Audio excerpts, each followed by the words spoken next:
Hi. അപ്പോൾ രാവിലെ നമ്മൾ പറിച്ചെടുത്ത പുളിഞ്ചിക്ക നന്നായിട്ട് കഴുകി അച്ചാറിടാൻ വേണ്ടി ചെറുതായിട്ടൊന്ന് കട്ട് ചെയ്ത് ഞാനിവിടെ എടുത്ത് വെച്ചിട്ടുണ്ടേ.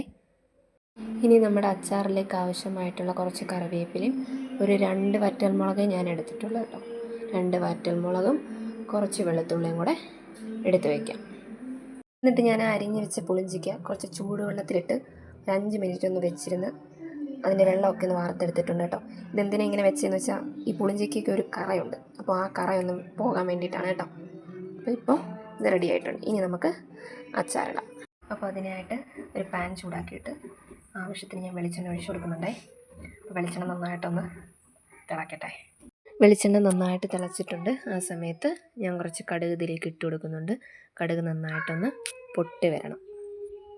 ഇനി ഇതിലേക്ക് വെളുത്തുള്ളിയും വറ്റൽമുളകും കറിവേപ്പിലയും എല്ലാം കൂടെ ഇട്ട് കൊടുത്ത് നന്നായിട്ടൊന്ന് മൂപ്പിച്ചെടുക്കണം. ഇനി ഇതിലേക്ക് മസാലപ്പൊടികൾ ചേർത്ത് കൊടുക്കുന്നുണ്ട്. എരിവിനാവശ്യമായ മുളക് പൊടിയും മഞ്ഞൾപ്പൊടിയും കുറച്ച് ഉലുവാപ്പൊടിയും ആവശ്യത്തിന് കായപ്പൊടിയും ആവശ്യത്തിനുള്ള ഉപ്പും കൂടെ ചേർത്ത് നല്ലതുപോലെ ഈ മസാലയൊന്ന് പച്ചമണം മാറുന്നവരൊന്ന് ഇളക്കി കൊടുക്കുന്നുണ്ടേ. ഇനി ഇതിലേക്ക് നമ്മൾ മാറ്റി വെച്ചിരിക്കുന്ന പുളിഞ്ചിക്ക ഇട്ട് കൊടുത്ത് നന്നായിട്ട് ഇളക്കി കൊടുക്കണം. അങ്ങനെ നമ്മുടെ അച്ചാറൊക്കെ റെഡി ആയിട്ടുണ്ട്.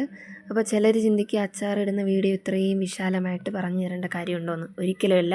അപ്പോൾ ഞാൻ പറഞ്ഞു തന്നിട്ട് വേണ്ട ആർക്കും ഇത് മനസ്സിലാക്കാൻ.